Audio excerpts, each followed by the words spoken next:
If you've received an email from me via my iPhone, you'll notice that I'm having a little bit of fun with my signature. So before the iPhone 4 came out, in fact, before the iPad came out, I changed my signature to say send from my iPad. And then when the 4 came out, or before it came out, I said send from my iPhone 4. And now I've changed it to send from my iPhone 5. So having a little bit of fun. It's amazing the reactions of people going, dude, you got the 4 before it came out, or what's the 5? Is there a new one? It's amazing how we get so enamored and excited with being first and being able to get our hands on the latest Apple product. Actually, one of my friends in South Africa changed his to say sent from my Commodore 64. So I love the little retro feel to his creative customization of his signature.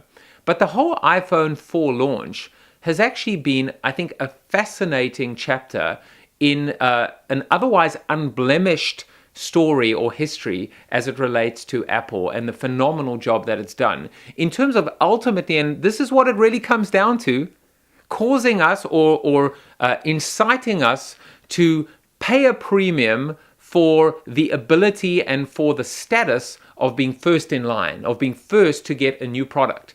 And what makes this Apple image and aspirational value proposition so incredibly sublime is the fact that we pay for mistakes. We don't mind the fact that the first iPhone doesn't have cut and paste and has warts and all. We pay for the right to actually be a part of history.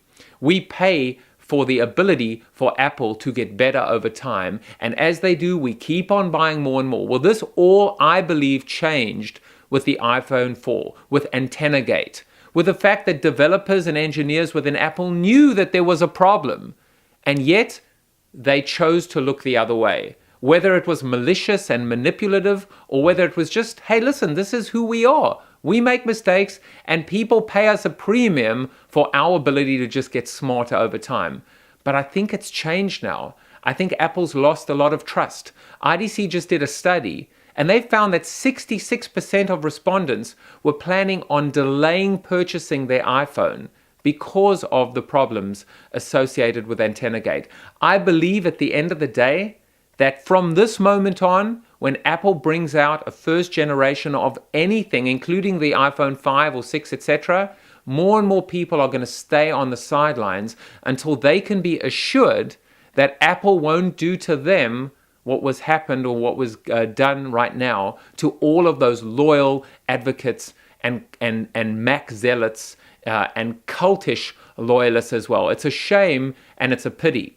It's going to cost Apple $175 million to provide these little cases to fix the problem. And yet, the same week, or almost the same week that the press announcement comes and that this announcement comes out, Apple also releases their quarterly earnings and brags about the fact that the iPhone 4 was the most successful mobile phone launch in the history of business. To me, it just seems a little disingenuous. And if I trusted Apple before, I trust them just that little bit less now.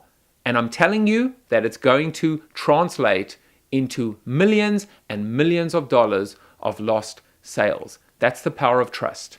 At Jaffe Juice on Twitter, jaffe@powered.com. It's time to flip the funnel now. Pick up a copy of my new book, available wherever books are sold.